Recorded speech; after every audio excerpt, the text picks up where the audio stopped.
Hi guys, my name is Alex. I am the CEO of Orca Ocean Capital Management. Shout out to my partner Ronnie BTS and an electronic dance music DJ. Shout out to my humble corn farmers. If you know what that means, then congratulations. You've probably been in Bitcoin longer than Elon has owned Twitter or X. Liquidations are usually the reason that Bitcoin will capitulate in price, hypothetically, allegedly, not a massive Bitcoin ETF rush. Don't believe me? Just look at the 115 million Bitcoin in an hour that were liquidated. That tends to do it. I have so much content, and we have these notes, so let's go. 56 million credit card holders have been in debt for at least a year in the United States. Speaking of that, the balances have surpassed 1.08 trillion.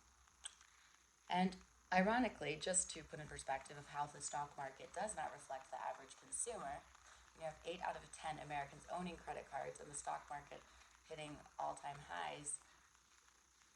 Makes me wonder how people can even look at the market and then compare it to the actual economy, such as shipping rates going up a mere 600% thanks to the Red Sea situation and the Panama Canal drought. No one wants to talk about that, but all right, let's carry on. In the last century, the US federal debt has risen to now a $34 trillion deficit. Yikes! And according to the IMF, our debt to GDP ratio is a mere 123%. Now, back to borrowers, because credit card delinquency, haha, all-time highs. America, we are hitting all-time highs, and they are not good all-time highs. We need to take the energy and not have the all-time highs being like credit card delinquency rises for the first time in a decade, or is hitting that realm. It's so hard not to be cynical because consumer spending is so absurd. There's something called doomsday spending when people are going and just maxing out their credit cards.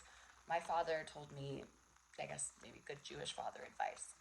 Sweetie, we never eat a steak and pay 20% on the steak that we consume. Just remember him saying that, it's sticking with me. And the average APR, speaking of that, is 22%.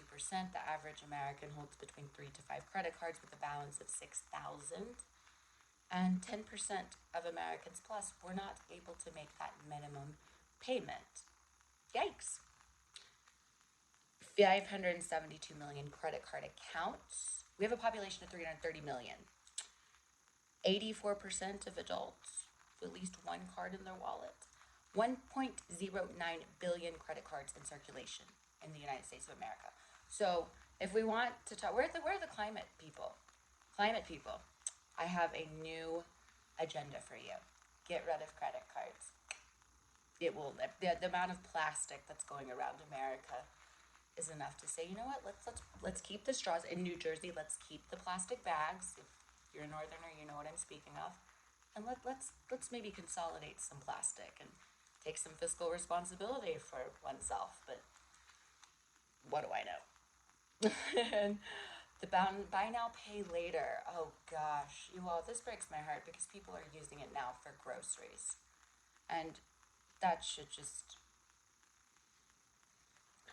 well, I guess never mind. All right, so we'll do inductive or deductive reasoning, a particular to a general with inductive, and a particular being buy now, pay later is being used for people to put food on the table.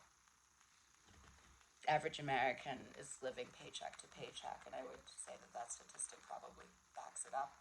Once again, going and speaking to the unwellness of the American economy.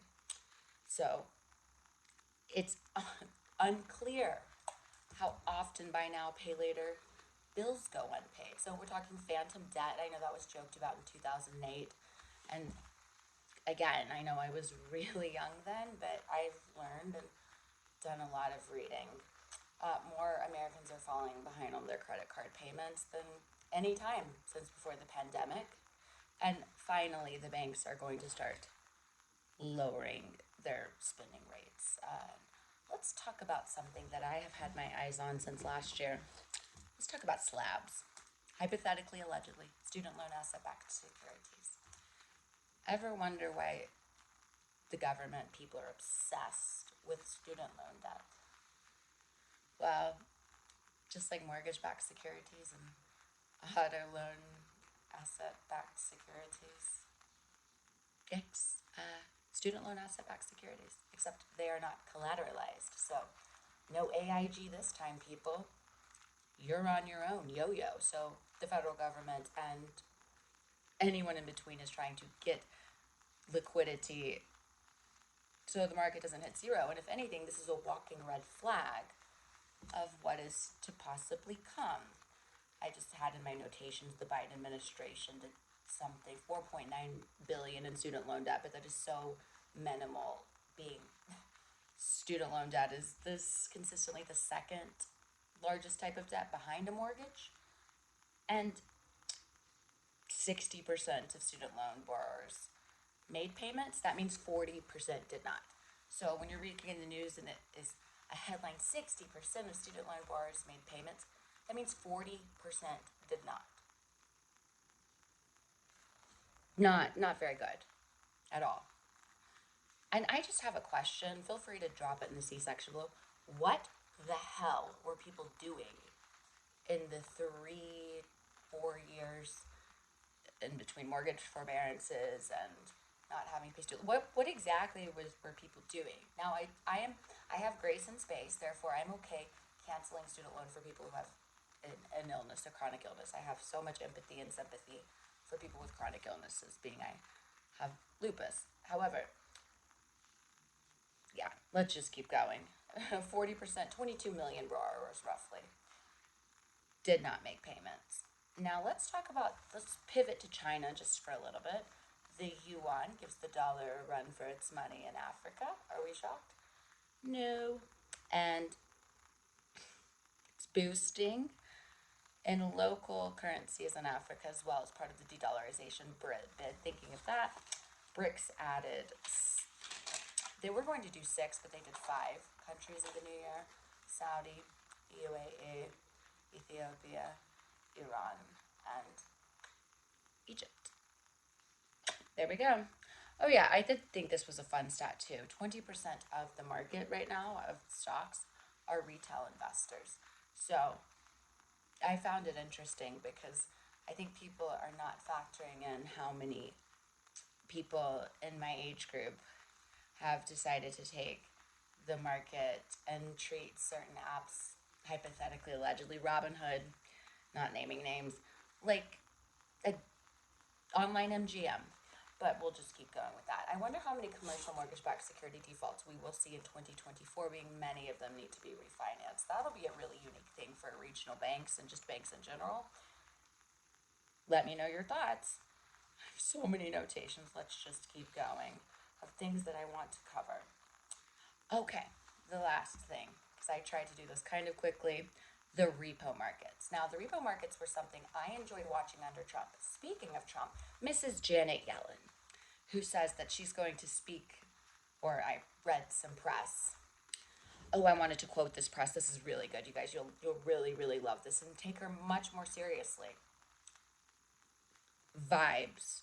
She used the word vibes, the economic vibes, or excuse me, Axios did. Finance doesn't give about your feelings. If your economic vibe, I have no idea. I don't know what that means. But that was something that I just put a big red flag emoji next to and found problematic. And ironically, Mrs. Yellen, before you criticize the Trump economy, please remember that you did run the Federal Reserve for the first 2 years. So, woman to woman, just sit that one out. Please, for the love of God. Let's go back to the repo market. So, I enjoyed watching them under Trump. I enjoyed watching the market correlation with the repo markets of the ability for banks to get liquidity. And what I found so interesting is in 2008, in 2014, the Fed QE, aka working with the Treasury prints the money, the Federal Reserve distributes it, they hold assets in SOMA, so forth. Some Wall Street's executives soon, this was a headline, feel a tantrum coming in the tantrum? How old are we, men? Why are men throwing tantrums? That was a headline catcher. I said, Huh? Toddlers throw tantrums, ex-wives in custody battles, but grown-ass men, executives, they feel, all right, you guys, again, finance doesn't give up about your feelings. They feel a tantrum coming in U.S. short-term financing markets, perhaps as soon as March, and it could put pressure on the Federal Reserve to ease policy. A series of events are expected between March and May, some of which will reduce the amount of cash in the financial system, while others, the demand for liquidity, according to the interviews of 4 banking executives. I wish they would name the banking executives because I need to sit those men down and say, men, we don't have tantrums, and you guys said the quiet part out loud. Wink, wink. Now, prior to the global financial crisis, the Fed operated within what's known as the scarce reserves, the framework, and banks tried to hold just the minimum amount of reserves. Are we shocked? Of course not. Borrowing in the federal funds market when they were a bit short, and lending when they had a little bit extra. And the Fed targeted the interest rate in the market and added or drained reserves when it wanted to move the Fed fund interest rate. Are we tracking? Same-ish, different year. So I found that really unique. And I like to connect dots. Maybe it's the Asperger's and ADHD of me. But let's go back to China. The yuan, of course, ousts the dollar in Russia because Russia isn't using the dollar. In fact, it is so unique because in the span since America sanctioned them, they have produced their own sodas, fast food. They replicated everything so quickly. And one thing I want to bring up that I've never heard anybody speak about is icebreakers, which are ships that can go all the way to the tippy top of the Arctic for oil. And I know America seems to be a little, like it has some feelings of FOMO. I was introduced to the icebreakers and how they're able to drill in the Arctic in Russia. And I said, yikes, I don't think Americans know about this. And then I Googled it, and America, it was almost like they found out at the same time in which I was having a conversation with someone in Russia. So I found that to be very interesting. And I just cannot help but laugh, you all. This is a joke. It's China's yuan rises the fourth most used currency in global settlements. So let's be clear. We have 5 currencies identifying as one. It's almost like our socioeconomic. The yen, the euro, the pound, the dollar, the yuan. The digital yuan is increasing cross-border payments, and we're going to see a paradigm shift. Now, again, keeping an eye on tangible assets you can hold hypothetically, allegedly, not advice, just conjecture. But if we're seeing gold right now hitting all-time highs, how bad is it going to hit the fan when it does? And for those that are just so obsessed with Feds lowering rates, are we excited about them lowering rates to print money, or are we going to maybe look at the repo market from the 4 banking executives that want to throw the tantrum between the events that might happen, that more than likely will happen, what was it, March to May? Again, somebody please find me those 4 banking executive men so I can teach them how to act like a man and not give away just everything at once. But based on the job reports, America seems to still be consistent. 1 million jobs plus a month. Last week it was 187,000 jobless claims, but the numbers are so askew. There's such bad data discrepancies. Men lie, women lie, data and numbers don't, but they can be massively manipulated. And just a caveat, certain states don't allow CEOs to file for unemployment, gig workers, contractors, etc. So we really don't know. So we're probably purging many more jobs than just 1 million. But the Middle East, shout out to Saudi Arabia for the gaming sector setup I saw. That looked so incredibly cool. And yeah, and I have back to Te amo, bisu bachi. Alex out.